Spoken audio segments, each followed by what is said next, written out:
Assalamualaikum warahmatullahi wabarakatuh. Halo anak-anak, belajar lagi bersama saya Ibu Siti Falkatin tentang tema 1, subtema 1, pembelajaran 5. Di sini nanti kita akan belajar IPA, yaitu tentang organ gerak hewan dan manusia, membahas tentang alat gerak pada hewan invertebrata dan hewan vertebrata. Kemudian ada bahasa Indonesia, kita akan belajar menentukan ide pokok dalam paragraf. Dan yang ketiga, SBDP.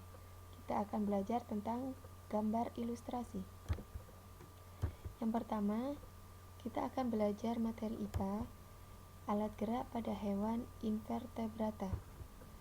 Nah, anak-anak, apa itu hewan invertebrata?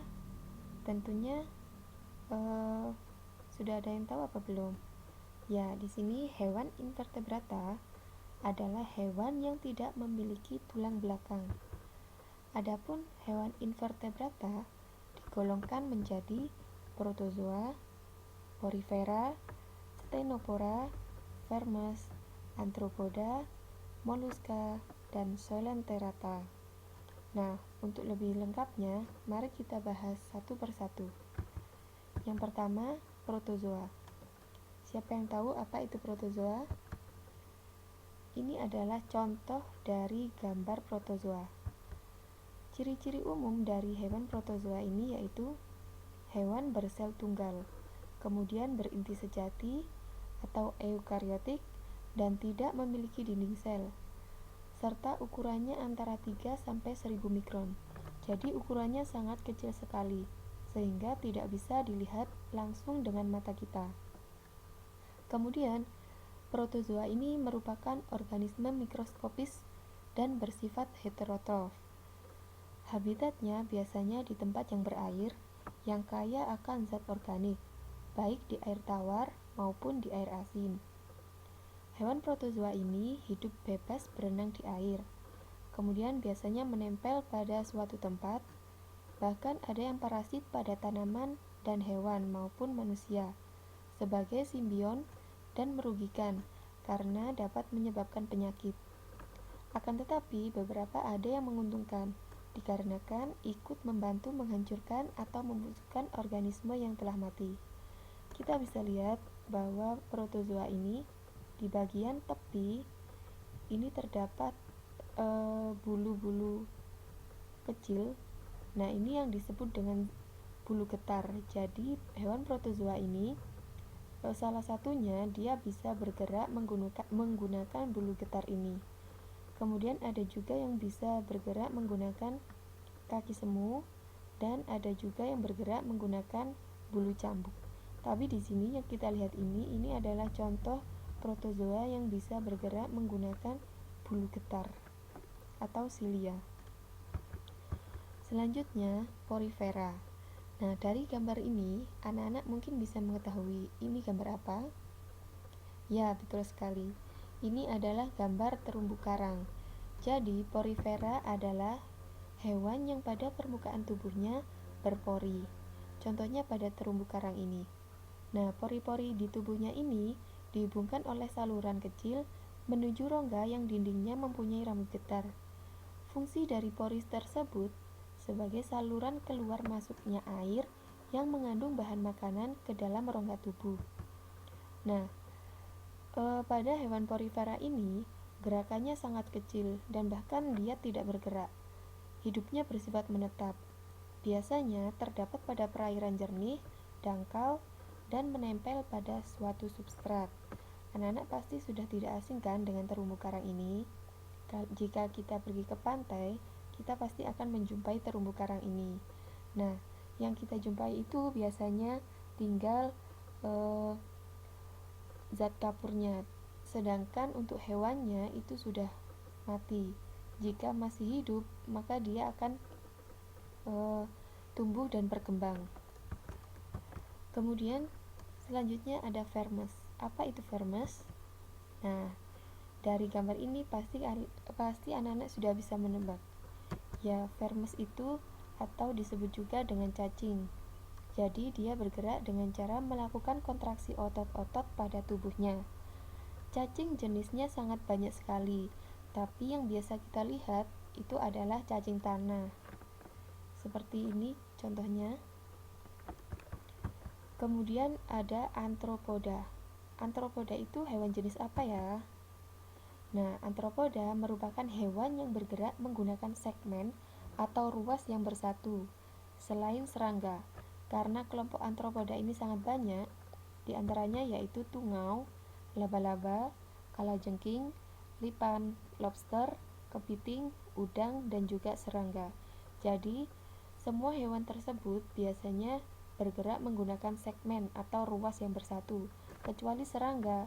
Serangga bergerak menggunakan kaki dan sayapnya. Nah, gambar di samping ini adalah contoh-contoh dari hewan antropoda. Nah, ada kalajengking, ada serangga, kupu-kupu, lipan, laba-laba, tungau. Ini ya. Kemudian yang selanjutnya ada moluska. Moluska itu hewan yang seperti apa? Moluska termasuk hewan invertebrata yang tubuhnya lunak, kemudian mempunyai cangkang sebagai pelindung di tubuhnya. Alat geraknya biasanya pada kelas gastropoda, misalnya pada siput, bergerak menggunakan kaki dan perut. Sedangkan pada kelas cephalopoda, misalnya itu cumi-cumi dan gurita, dia bergerak dengan kaki dan kepala. Kemudian pada kelas scapopoda, dia bergerak dengan kaki yang bentuknya pipi. Nah, jadi moluska itu ada banyak sekali kelasnya. Ya, di sini yang dicontohkan itu adalah dari kelas gastropoda, misalnya adalah siput. Kemudian dari kelas cephalopoda, yaitu cumi-cumi dan gurita, dan dari kelas scapopoda itu ini ya, hewan laut seperti kul nenek. Kemudian ada Coelenterata. Ini hewan apa ya kira-kira? Nah, ciri-cirinya hewan yang memiliki tentakel, kemudian bergerak menggunakan tubuh basalnya atau menggerakkan tentakel yang ada pada mulutnya. Contohnya adalah ubur-ubur. Nah, ini adalah contoh dari hewan Coelenterata. Contohnya adalah ubur-ubur.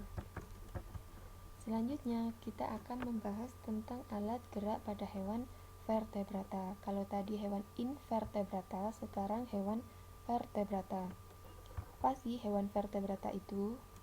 Ya, hewan vertebrata adalah hewan yang memiliki tulang belakang. Nah, kelompok dari hewan ini terdiri atas beberapa golongan. Yang pertama ada aves, reptilia, amfibi, pisces, dan mamalia. Nah, ini ada beberapa contoh hewan, kira-kira nanti termasuk kelas yang mana ya? Nah, untuk mengetahuinya, mari kita bahas satu persatu. Nah, ciri-ciri dari hewan vertebrata sendiri, dia mempunyai tulang yang terentang dari bagian kepala sampai bagian ekor. Kemudian otaknya sudah dilindungi oleh tulang tengkorak, serta mempunyai kepala, leher, badan, dan ekor. Nah, ini yang membedakan dengan hewan invertebrata. Yang pertama kita akan bahas tentang aves. Aves ini hewan apa ya? Ini ciri-ciri dari aves. Tubuhnya terdiri atas kepala, leher, badan, dan sayap. Kemudian ditutupi oleh bulu.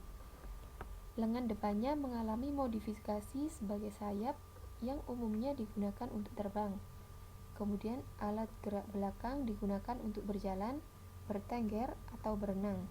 Dan bentuk paruhnya sangat bervariasi. Kira-kira hewan apa ini ya? Nah, ini adalah contoh termasuk hewan jenis burung-burung. Misalkan ayam, bebek, burung, dan lain sebagainya. Ini termasuk dalam kelas aves. Kemudian selanjutnya ada kelas reptil. Reptil ini memiliki alat gerak yang khas, misalnya pada ular, yaitu ular bergerak dengan cara berkelok-kelok, mengelok-ngelokkan tubuhnya kepada tanah.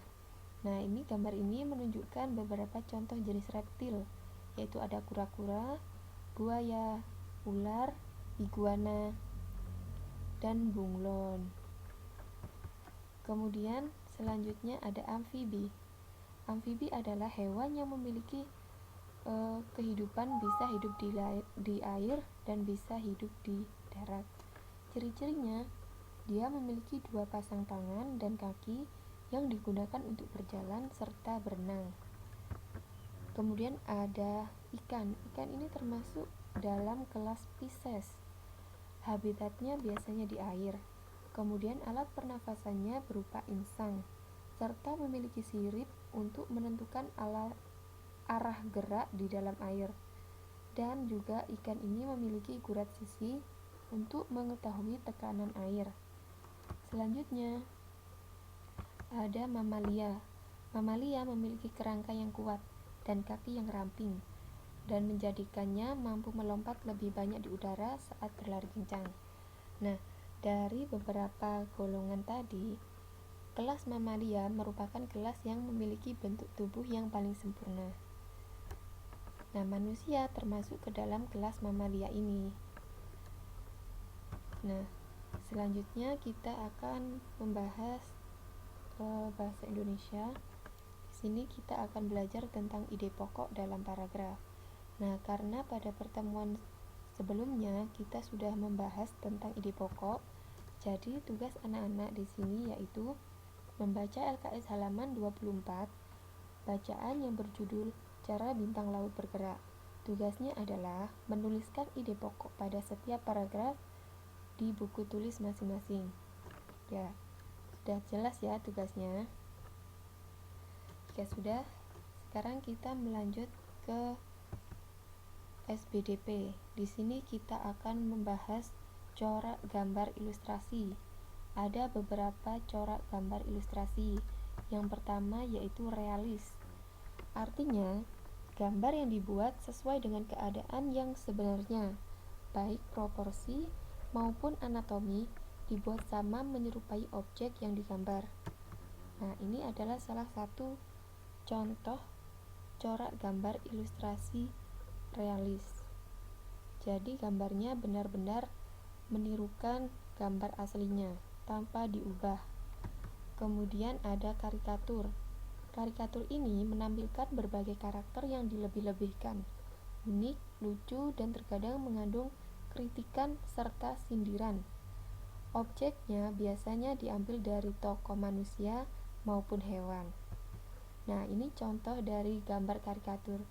Di sini kita bisa lihat bahwa ini bentuk kepalanya lebih besar daripada bentuk tubuhnya. Nah, ini yang dimaksud dengan karakter yang dilebih-lebihkan. Kemudian ada kartun. Kartun pastinya anak-anak semuanya sudah tahu, yaitu gambar yang berfungsi menghibur karena bersifat humor, serta dapat berupa tokoh binatang maupun hewan. Ini kalian sudah tidak asing kan dengan kartun ini? Kemudian yang terakhir ada dekoratif, yaitu gambar dekoratif diwujudkan dengan cara mengubah bentuk yang ada di alam tanpa meninggalkan ciri khasnya. Contohnya seperti ini. Nah, ini bentuknya gajah. Bentuknya sangat mirip dengan gajah serta tidak meninggalkan ciri-ciri dari gajah itu sendiri. Tetapi wujudnya sudah dirubah dengan menggantikan warna-warni pada bentuk tubuh gajah ini. Nah, dari sini kira-kira anak-anak sudah mengerti kan corak gambar ilustrasi, dan dari sini juga kita bisa membedakan mana itu realis, karikatur, kartun, dan dekoratif. Ya, itu tadi penjelasan pembelajaran 5 yang bisa Ibu sampaikan. Semoga bermanfaat. Terima kasih. Wassalamualaikum warahmatullahi wabarakatuh.